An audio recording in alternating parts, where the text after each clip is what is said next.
kelas rolas IPS 3. Ten mriki kula badhe maos geguritan ing irah-irahipun sekolahku.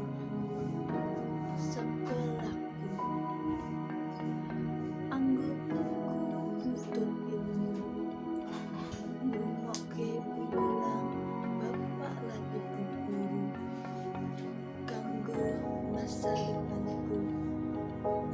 Saben dina aku numpak motor ing SMA Negeri Kalih Batang. Ing SMA Negeri Kalih Batang kula diajarka supaya karo wong tuwa kudu bekti.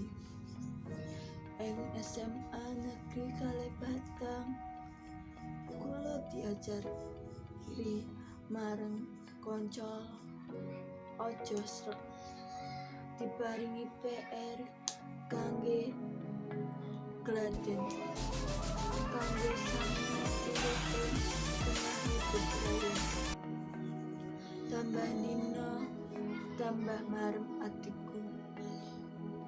Sekolah ing SMA Negeri Kalih Batang ing kawanten gurune, ing kawanten prestasine, cekap semanten anggone kula matur ingkang wonten salah pangucapan lan tingkah laku kula kang boten menaki kula nyuwun pangapunten kalian sedherek sedaya.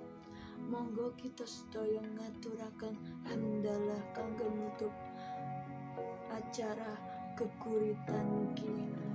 Wassalamualaikum